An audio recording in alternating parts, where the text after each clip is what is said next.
کہ ہم رسول اللہ کے صحابی ہیں اور ہم مسلمان ہیں، اس کو بھول گئے تھے، تو بہت روئے گر گرائے اور ایک دوسرے سے گلے ملے اور معافی چاہی اور معاملہ صاف ہو گیا۔ تو یہ مواخات اور بھائی چارگی جو ان میں قائم ہوئی، اس کے لیے اللہ تعالیٰ فرماتے ہیں وَاذْكُرُوا نِعْمَتَ اللَّهِ عَلَيْكُمْ، اللہ کی اس مہربانی کو جو تم پر ہوئی ہے اس کو یاد کرو۔ تم تو دشمن تھے لیکن اللہ نے تمہارے دلوں میں الفت پیدا کر دی۔ اس لیے مفسرین اور فقہاء اور علماء یہ کہتے ہیں کہ دلوں میں محبت اللہ کی طرف سے ہوتی ہے اور دشمنی اور نفرت آپس میں شیطان کی طرف سے ہوتی ہے۔ تو اگر آپس میں محبت ہو، یعنی سمجھنا چاہیے ہم نے بڑا کمال کیا، سمجھا، دیکھو ہم دوسرے سے محبت کرتے ہیں، ہم سے لوگ محبت کرتے ہیں، ہم بڑے باکمال ہیں، یہ ہمارا کمال نہیں ہوگا، اگر ایسا ہوگا یہ اللہ کی مہربانی ہوگی۔ اور اگر آپس میں دشمنی ہے تو بے شک ہماری برائیوں کی وجہ سے شیطان کو یہ ہمت اور جرأت ملی ہے کہ اس نے آ کر ہم کو استعمال کیا ہے۔ تو ہم بری تو نہیں، ہم یوں نہیں کہیں گے شیطان ہے قصوروار، ہمارا کوئی قصور نہیں، بلکہ ہم اس میں قصوروار ہیں کہ پانی وہیں جاتا ہے جہاں گڑھا ہوتا ہے، شیطان کو وہیں کچھ نہ کچھ کارگزاری کی ہمت ہوگی کہ جہاں وہ دیکھے گا کہ بھئی میری بات یہاں بن سکتی، ہم میں کمزوری ہے، شیطان آ کر کے وہ ہم کو استعمال کرتا ہے۔ تو بہرحال اللہ کی طرف سے یہ مہربانی ہوتی ہے، اور اللہ کی مہربانی جب یہ بات سمجھ میں آ جائے اور آ گئی اور قرآن نے اس کو کھول کر بتلا دیا تو اس کے ساتھ یہ خود بخود سمجھ میں آنا چاہیے اللہ کی مہربانی گناہوں کے ساتھ نہیں آیا کرتی۔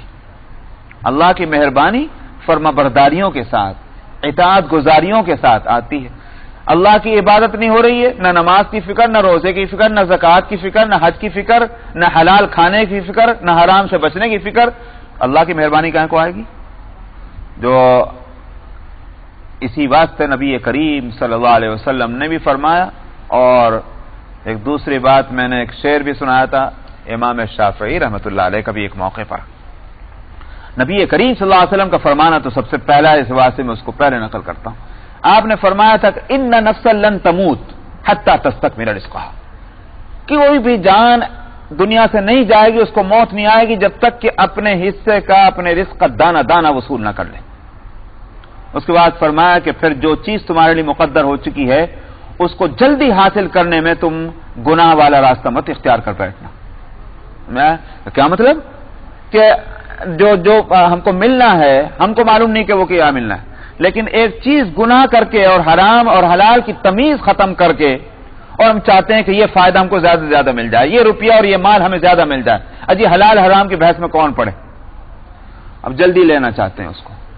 فرمایا ایسا مت کرنا، جو تمہارے نصیب میں ہے وہ تم کو مل کر رہے گا، تو تم حرام والا راستہ کیوں اختیار کرتے ہو؟ اللہ نے تو مقدر فرما دیا کہ اب جس کو جتنا کھانا ملنا ہے وہ ملے گا، تم اس کھانے کو جو تمہارے لیے مقدر ہے مقدار اس کی چوری کر کے کسی گھر میں حاصل کر لو یا محنت اور مزدوری کر کے حاصل کر لو، وہ اختیار ہم کو ہے، لیکن وہ ملے گا اتنا ہی جتنا اللہ نے فیصلہ کر دیا، اس سے زیادہ ملنے والا نہیں۔ تو یہ نبی کریم صلی اللہ علیہ وسلم نے فرمایا۔ معلوم ہوا کہ گناہ جو ہے، گناہ کرو گے تو اس کا نتیجہ کیا ہوگا کہ وہ چیز حرام ہی ہوگی اور اللہ کا فضل تم کو نہیں ملے گا۔ اسی طرح امام شافعی رحمۃ اللہ علیہ کا فرمانا ہے کہ وہ ان کا ہے ایک واقعہ کہ شکوت الی وکیع سوء حفظی، میں نے اپنے استاذ وکیع سے میں نے شکایت کی کہ میرا ایک میموری بہت کمزور ہے، میرا حافظہ کمزور ہے، کہ لہذا کوئی وظیفہ بتا دیجئے۔ سمجھ میں آیا؟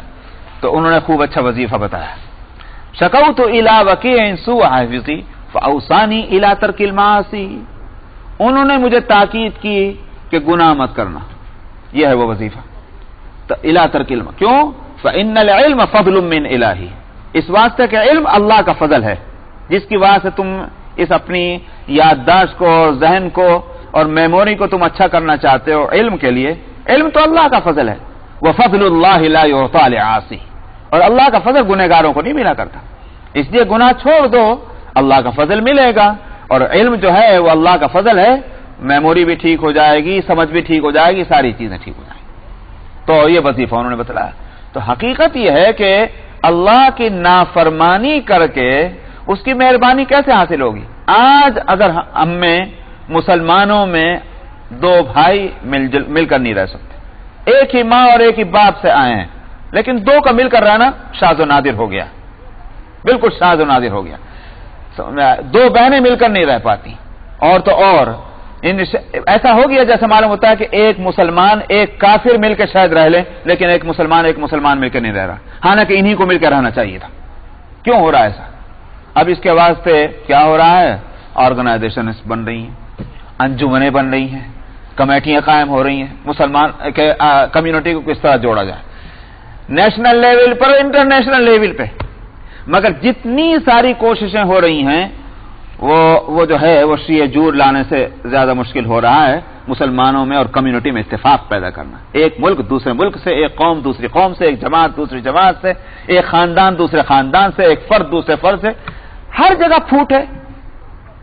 کوششیں ہو رہی کہ صاحب اتفاق ہونا چاہیے، تو وجہ اس کی یہ ہے کہ ہماری حالت وہ ہو رہی ہے کہ ہم خوب بد پرہیزیاں بھی کر رہے ہیں اور دوائیں بھی کھا رہے ہیں، تو دوا اثر نہیں کر رہی۔ بد پرہیزیوں کے ساتھ دوا اثر نہیں کر سکتی۔ اگر کولیسٹرول بڑھ گیا ہے تو مکھن بھی کھائے جا رہے ہیں، دودھ بھی پیے چلے جا رہے ہیں، اور چکنی چپڑی چیزیں بھی کھا رہے ہیں، اور ڈاکٹر صاحب سے لا کر وہ جو ہیں وہ اینٹی کولیسٹرول ٹیبلٹس بھی کھا رہے ہیں۔ کولیسٹرول کیسے کنٹرول میں آئے گا میاں؟ وہ نہیں آنے والا ہے۔ پرہیز بہت ضروری ہے۔ جب کوئی برائی پیدا ہو جائے تو اس وقت اور بھی زیادہ پرہیز ضروری ہوتا ہے۔ ہم میں جب اختلاف ہے، پھوٹ ہے، اس کے لیے ایک ہی راستہ ہے بچنے کا، اللہ کی فرما برداری شروع کر دیں، شریعت پر عمل کرنا شروع کر دیں، تو آپ اللہ کی مہربانی متوجہ ہوگی اور آپس میں میل محبت قائم ہوگی۔ قرآن پاک کی اس آیت سے ہی یہ مسئلہ نکلا ہے۔ وَاذْكُرُوا نِعْمَتَ اللَّهِ عَلَيْكُمْ إِذْ كُنْتُمْ أَعْدَاءً، یاد کرو تم اللہ کی مہربانی کو اپنے اوپر کہ تم دشمن تھے، تمہارے دلوں میں اللہ نے الفت پیدا کر دی، فَأَصْبَحْتُمْ بِنِعْمَتِهِ إِخْوَانًا، تم اس کی مہربانی سے بھائی بھائی ہو گئے، اور تم تو جہنم کے گڑھے تک پہنچ چکے تھے۔ کیونکہ معلوم ہے اختلاف کا نتیجہ کیا ہے؟ اختلاف کا نتیجہ صرف اتنا ہی نہیں کہ دنیا کی زندگی اجیرن ہو جاتی، بے مزہ ہو جاتی، اتنا ہی نہیں، بلکہ ہوتا ہی ہے کہ اختلاف جب آگے بڑھنے شروع ہو جاتا ہے، ایک لمٹ نہیں باقی رہتی اختلاف کی۔ اگر لمٹ کے اندر ہو تو ٹھیک ہے، معذوری ہے، لیکن جب لمٹ میں آدمی نہیں رکھ پاتا، کیونکہ وہ شیطان کی طرف سے ہے، شیطان کے یہاں برائیوں کی کوئی لمٹ نہیں ہے، تو لمٹ سے باہر ہوتا ہے، تو اس اختلاف کے نتیجے میں جو دوسرے کی حق بات ہے وہ بھی باطل ہو جاتی ہے۔ سمجھ میں آیا؟ یہ ہوتا ہے پھر وہ اس کی اچھی بات بھی بری ہے اور ہماری بری بات بھی اچھی ہے۔ جو ہمارا فیور کر رہا ہے چاہے وہ کتنا بھی خراب ہو وہ ٹھیک ہے، اور جو جس سے ہماری لڑائی ہے چاہے وہ کتنا بھی حق بات کر رہا ہو وہ غلط ہے۔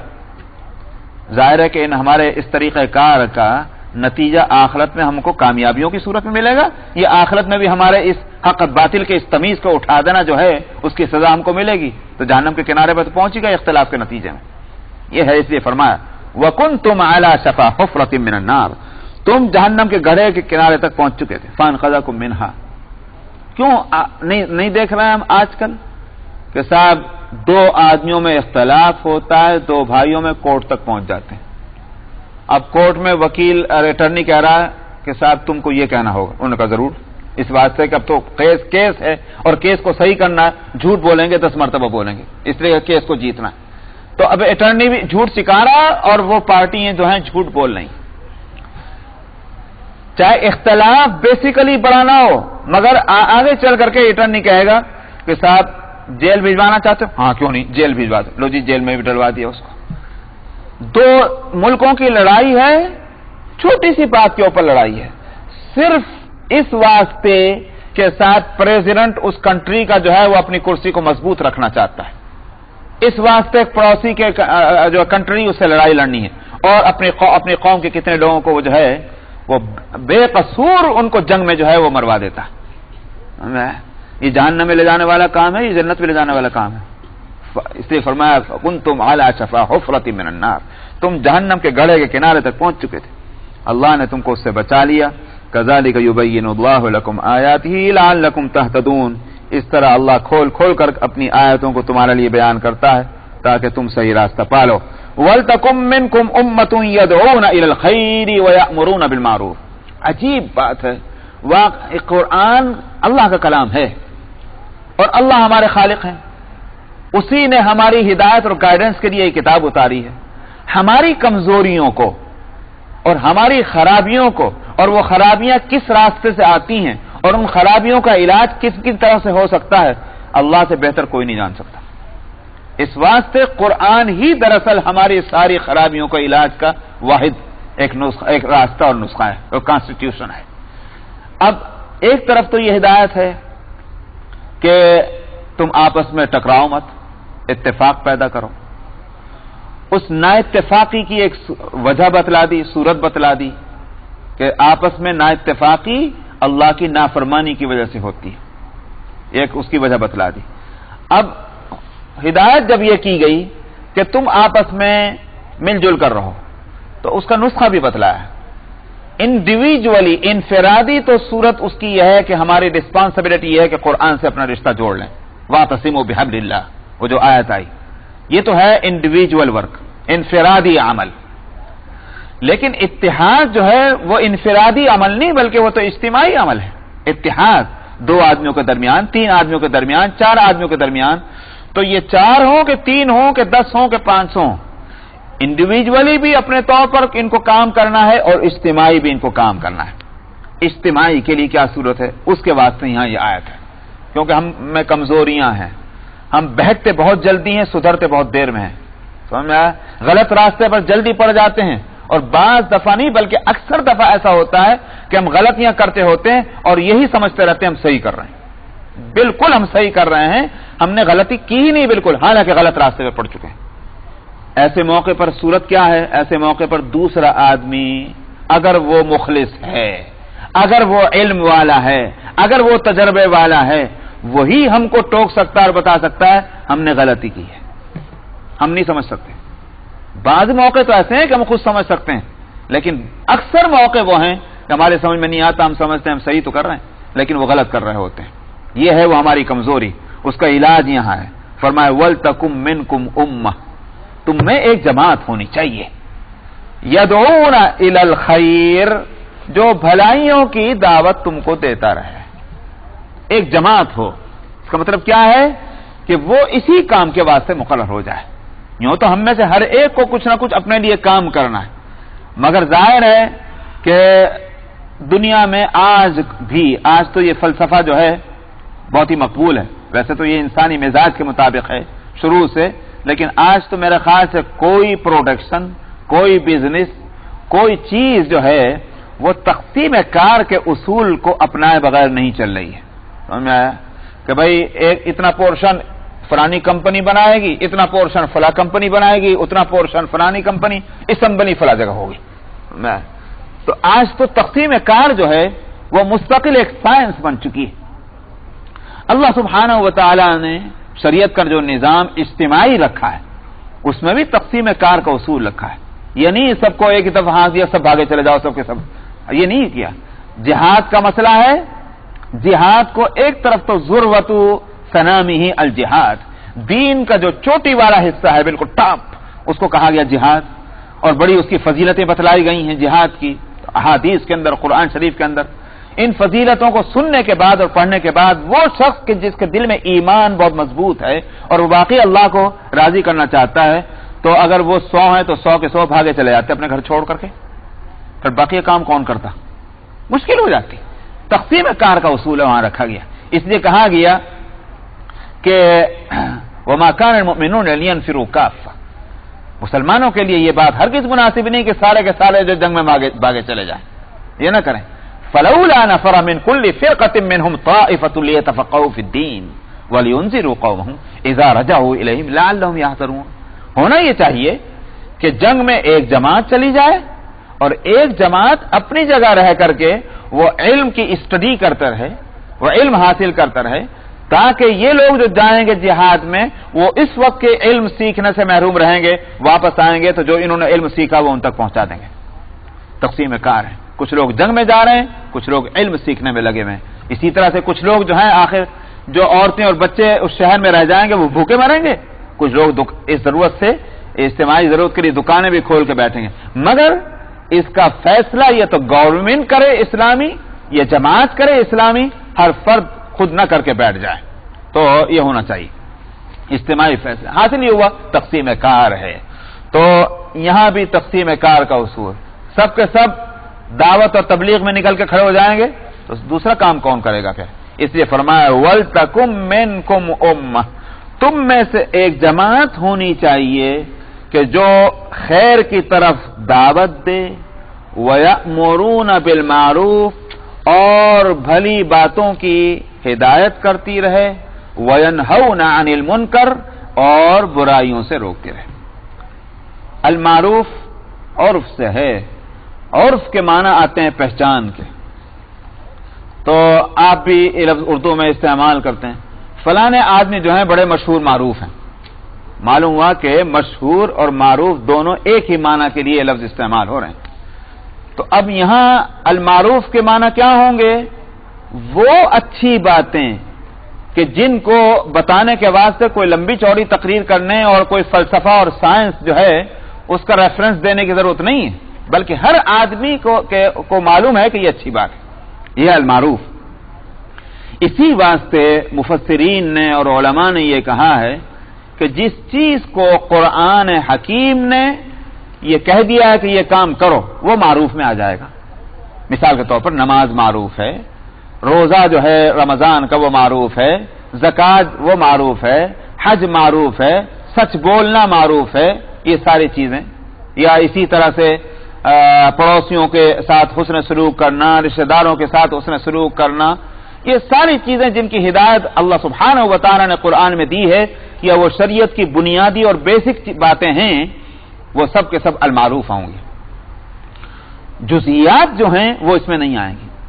اس واسطے فقہاء نے اگر کوئی مسئلے جو میں ان میں اختلاف ہے، ایک مسئلہ فقہ شافعی کے اندر ہے، دوسرا مسئلہ جو ہے فقہ حنفی کے اندر اس سے مختلف ہے، فقہ مالکی کے اندر مثلا اس سے زیادہ مختلف ہے، تو یہ جو ہے مسائل کا اختلاف جو فقہاء کے درمیان ہے، اس کو المعروف کے زمرے میں لا کر اس کو یہ نہیں کہا جائے گا کہ ایک جماعت کھڑی کر دی جائے جو فقہ حنفی کی تبلیغ کرے گی، یہ نہیں ہوگا۔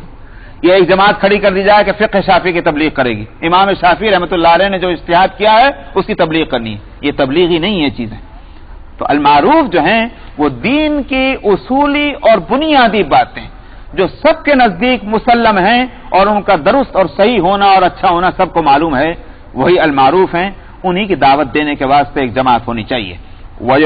اسی طرح سے اس کے مقابلے میں جو چیز ہوں گی اس کو المنکر کہیں گے۔ اسی لیے نماز میں ہاتھ یہاں باندھے تو ان کا یہ تو معروف ہو گیا، اور یہاں باندھے تو یہ المنکر ہو گیا، غلط ہے۔ یہ المنکر اور معروف کا اطلاق ان چیزوں پر نہیں ہوگا۔ ہاں المنکر ہوگا جھوٹ بولنا، المنکر ہوگا بے حیائی، المنکر ہوگا نماز کا چھوڑنا، المنکر ہوگا روزوں کا رمضان میں چھوڑنا بغیر عذر کے، المنکر ہوگا بغیر عذر کے حج کا چھوڑنا وغیرہ وغیرہ، یہ سب المنکر میں آ جائیں گے۔ تو المعروف اور المنکر ایک دوسرے کے مقابل ہیں۔ تو فرمایا کہ یأمرون بالمعروف وینہون عن المنکر واولئک هم المفلحون، یہ لوگ جو کامیاب ہیں۔ معلوم ہوا کہ اگر یہ نظام قائم ہو جائے سوسائٹی کے اندر، جس جگہ لوگ رہ رہے ہیں وہاں اگر یہ سسٹم ہے کہ ایک تو ہر فرد یہ کوشش کر رہا ہے کہ کتاب اللہ اور سنت رسول اللہ پر عمل کرنا ہے، یعنی ایک جو اپنی انفرادی ذمہ داری ہے دینی اس کو ادا کرنا، پھر اس کے ایک جماعت بھی اس کام کے لیے اپنے میں قائم رکھے کہ جو اصلاح، تعلیم، تبلیغ، تذکیر کا کام کرتی رہے، نصیحت کرتی رہے، اگر یہ ایک نظام قائم رہے یہ کامیابی کا راستہ ہے۔ وَأُولَٰئِكَ هُمُ الْمُفْلِحُونَ، یہ جماعت، یہ سوسائٹی، یہ قوم اور یہ شہر اور یہ ملک یہ کامیاب لوگوں کا ہے۔ وَأُولَٰئِكَ هُمُ الْمُفْلِحُونَ۔ اور جب اس سلسلے کو چھوڑ دیا جائے تو اس کے بعد پھر ظاہر ہے کہ یہ ہوگا کہ مثال کے طور پر اگر صحت عامہ جو ہے، کامن ہیلتھ جو وہ ہیں پرنسپلز اور اصول، اگر ان کے خلاف ورزی کرنی شروع کی جائے تو کچھ دن کے بعد پوری سوسائٹی بیماروں کی ہو جائے گی۔ تو ضرورت اس کی ہے کہ جو بنیادی جو صحت کے اصول ہیں ان سے واقف رہ کر لوگ اس کو اپناتے رہیں اور اس کا لحاظ کرتے رہیں، تو وہ جماعت صحت مندوں کی ہوگی، اکا دکا ہی کوئی بیمار ہوگا۔ ٹھیک یہ صورت ہماری روحانی تندرستی اور بیماری کی بھی ہے کہ یہ نظم رہنا چاہیے کہ ہم میں کچھ لوگ جو ہیں وہ اصلاح، تذکیر، تبلیغ اور تعلیم اس کام کے لیے وقف ہو جائیں۔ لوگوں نے عجیب مشکل یہ ہو گئی ہے کہ علم تو ہوتا نہیں اور مجتہد بن جاتے ہیں۔ چنانچہ ہم رات دن سنتے رہتے ہیں کہ صاحب آپ تو ایک ایسا مدرسہ بنا رہے ہیں، آپ تو ایک ایسا نظام قائم کرنا چاہتے ہیں جس میں بس وہ جو ہوں گے، وہ لڑکے، وہ نوجوان، بس وہ دین کے ہو کر رہ جائیں گے. یہ بات جو ہے شریعت کے خلاف ہے. میں شریعت تم نے کتنی سیکھ لی بھائی، کتنے بڑے ماہر ہو گئے. اس کا مطلب کیا ہوا کہ وہ سب ائمہ جو تھے حدیث کے، فقہ کے، وہ سب نعوذ باللہ وہ ان کو عقل نہیں تھی، وہ بے وقوف تھے، ناسمجھ تھے. ہم ہی ایک سمجھدار نکلے جن کو شریعت کی بڑی مہارت حاصل ہے. امام بخاری، امام مسلم، امام نسائی، امام ابو داؤد، امام ابو حنیفہ، امام شافعی رحمۃ اللہ علیہ، اس میں کتنے وہ لوگ تھے کہ جو دنیا کے کاروبار میں بھی لگے ہوئے تھے اور دین کے اس کام میں بھی منہمک تھے. انگلیوں پہ گنے جائیں گے. ان سارے ائمہ میں لے دے کر ایک نام امام ابو حنیفہ کا آتا ہے. اور ان کی بھی صورت یہ تھی کہ پارٹنرشپ تھی، یہ انہوں نے ملازم رکھے ہوئے تھے. وہ شام کو آ کر کے ان کو حساب دے دیا کرتے تھے. ان کا کوئی وقت جو ہے وہاں مشکل سے گزرتا تھا، ورنہ اپنا سارا وقت جو ہے یا تو سیکھنے میں یا پھر سکھانے میں اور مسائل کو حل کرنے میں اور اللہ کے عبادت میں ان کا وقت لگتا تھا. یہ تھا وہ بزنس. کون روکتا ہے ایسی مشغولیت سے؟ ہمارے یہاں آپ نے نام سنا ہوگا مفتی محمد شفیع صاحب رحمۃ اللہ علیہ، جن کی تفسیر معارف القرآن بھی یہاں الحمدللہ موجود ہے بک اسٹور میں، اور بھی بہت سی کتابیں ہیں، سینکڑوں کتابیں ان کی ہیں، اور بڑا کام انہوں نے کیا ہے، اس میں کوئی شک نہیں. ہمارے یہاں بزرگوں نے واقعی طالب علموں کی اور شاگردوں کی اور اسٹوڈنٹ کی جس طرح سے تربیت اور نگرانی کی ہے، جب سے وہ سلسلہ ختم ہوا ہم جیسے ناقابلی پیدا ہوئے پھر مدرسوں سے. وجہ اس کی یہ ہے کہ وہ سلسلہ جو ہے کہ شاگردوں پر نظر رکھنا، ان کی صلاحیتوں کو دیکھنا اور ان کی مشغولیتوں کو دیکھنا، اور شاگرد پھر استادوں کا ویسا ادب اور احترام کریں کہ صاحب ان کو اپنا ہمدرد اور بہی خواہ اور مخلص اور مشفق سمجھیں. اور تو وہ تعلق دونوں طرف سے آج واقعی ختم ہی ہو گیا. اور اب اس ملک میں آنے کے بعد تو ہر چیز بزنس ہی بن گئی. تو بزنس بن گئی، استاد بھی بزنس مین ہے اور شاگرد بھی بزنس مین ہے، دونوں آپس میں بزنس کر رہے ہیں. تو اب کیا اس میں خیر برکت ہوگی؟ تو بہرحال یہ کہ مفتی محمد شفیع صاحب کے بارے میں ہے کہ جب وہ وہاں دیوبند کے مدرسے کے اس وقت محتمم تھے مولانا حبیب الرحمان صاحب عثمانی رحمۃ اللہ علیہ، تو مولانا شبیر احمد صاحب رحمۃ اللہ علیہ جو شیخ الاسلام تھے پاکستان کے، ان کے بڑے بھائی تھے مولانا حبیب الرحمان صاحب، محتمم تھے مدرسے کے.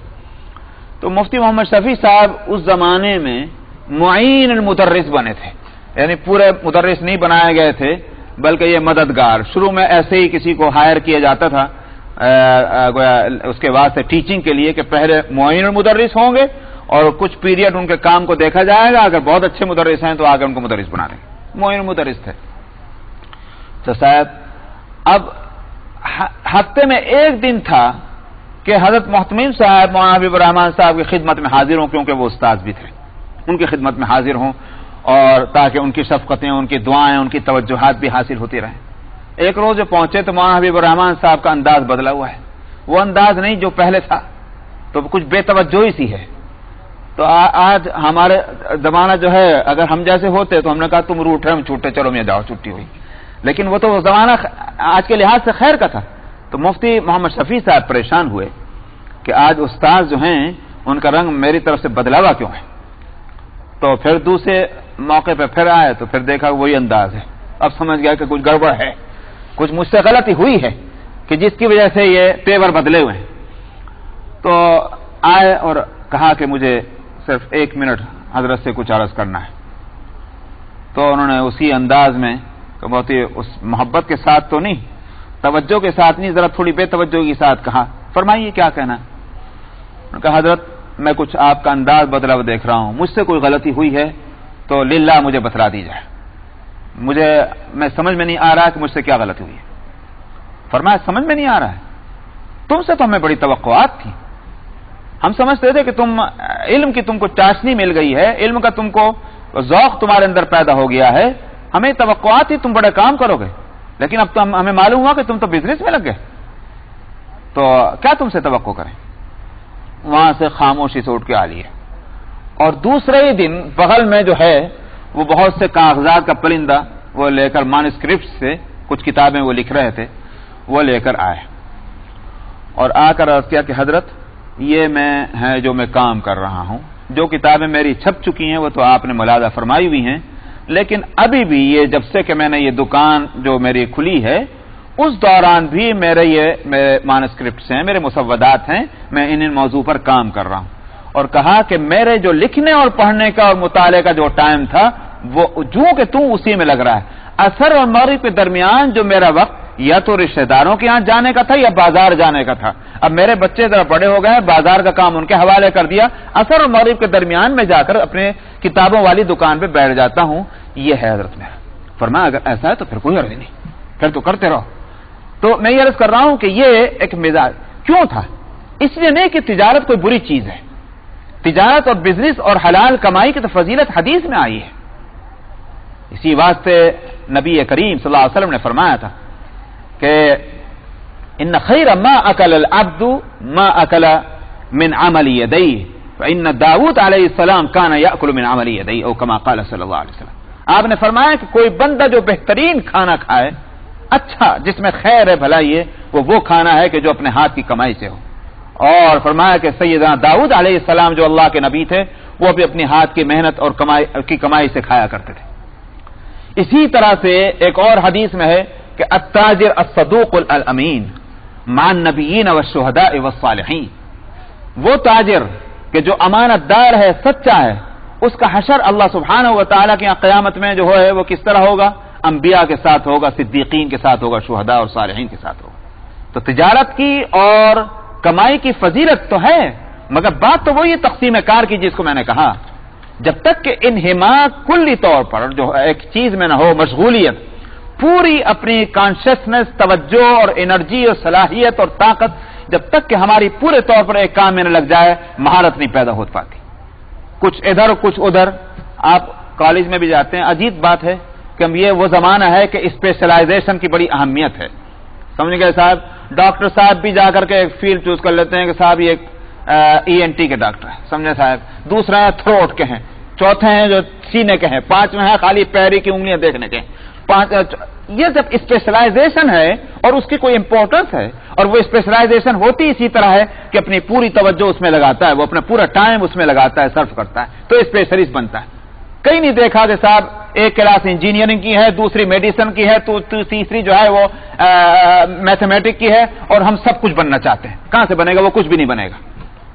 تو اسی طرح سے ان بزرگوں کی نظر جو ہے وہ تقصیر کار پر ہے کہ اگر کچھ لوگ بزنس کر رہے ہیں ضرور کریں اگر ان کے اندر صلاحیت ہے، لیکن جن لوگوں کے اندر علم کی صلاحیت ہے وہ ہونے چاہیے، وہ پھر علم کی طرف لگ جائیں. تو امام بخاری رحمۃ اللہ علیہ، کیا ان کو نہیں معلوم تھا کہ کمانا جو ہے ہاتھ کی کمائی یا بزنس کی کتنی فضیلت ہے؟ لیکن کیا انہوں نے؟ نہیں کیا. لگے رہے. بھوکا رہنا گوارا ہے، پیاسا رہنا گوارا ہے، کپڑے جو ہے میلے ہونا گوارا ہے، مگر یہ کہ صاحب یہ کام جو ہے اگر میں نہیں کروں گا تو پھر کون کرے گا؟ کیا بخاری ہزاروں ہیں؟ کیا ابو حنیفہ ہزاروں ہیں؟ اس واسطے انہماک جو ہے وہ ضروری ہے. کچھ لوگ جو ہیں وہ ہمارے جماعت کے اندر ایسے ضرور ہونے چاہیے کہ جو یہ کام کرنے والے ہوں، کچھ لوگ دوسرے کام کرنے والے ہوں، کچھ لوگ تیسرے کام کرنے والے ہوں. اس لیے میں صفائی سے کہہ رہا ہوں بغیر رول رعایت کے کہ اگر ہم میں سے کچھ لوگ، ہمارے بچوں میں سے اگر ہم کچھ لوگوں کو جو ہے منتخب کر کے اور دینی علوم کے اندر مہارت پیدا کرنے کے واسطے ہم نہیں وہ کریں گے، ہم دین کے مطالبے کو پورا نہیں کریں گے اور ہم گنہگار ہوں گے. اس صورت میں صاف بات ہے. تو بہرحال یہ آیت جو ہے اس بارے میں وَأُولَٰئِكَ هُمُ الْمُفْلِحُونَ، یہی صورت اور یہ لوگ کامیاب ہیں. آل عمران آیت نمبر 105. اعوذ باللہ من الشیطان الرجیم، بسم اللہ الرحمن الرحیم. ولا تكونوا كالذين تفرقوا واختلفوا من بعد ما جاءهم البينات وأولئك لهم عذاب عظيم.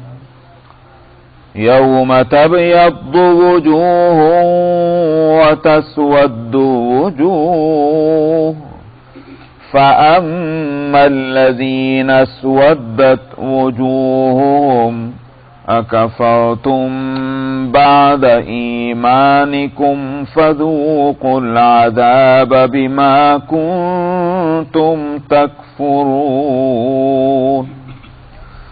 وأما فأما الذين ابيضت وجوههم ففي رحمة الله هم فيها خالدون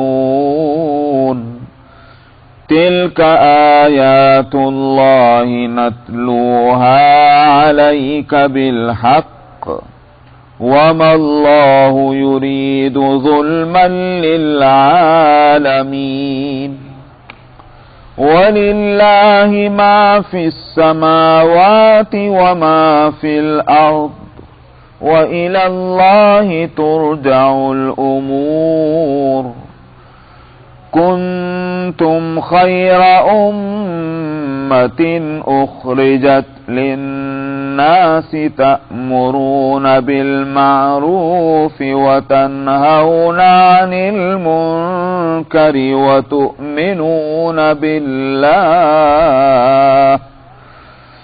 ولو آمن أهل الكتاب لكان خيرا لهم منهم المؤمنون وأكثرهم الفاسقون لن يضركم إلا أذى وإن يقاتلوكم يولوكم الأدبار ثم لا ينصرون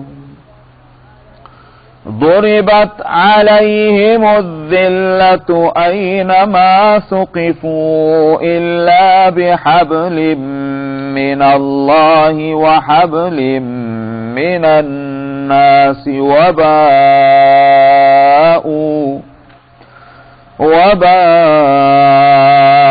بغضب من الله وضربت عليهم المسكنة ذلك بأنهم كانوا يكفرون بآيات الله ويقتلون الأنبياء بغير حق ذلك بما عصوا وكانوا يعتدون ليسوا سواء من أهل الكتاب أمة قائمة يتلون آيات الله آناء الليل وهم يسجدون يؤمنون بالله واليوم الآخر ويأمرون بالمعروف وينهون عن المنكر ويسارعون في الخيرات وأولئك من الصالحين وما يفعلوا من خير فلن يكفروه والله عليم بالمتقين صدق الله العظيم.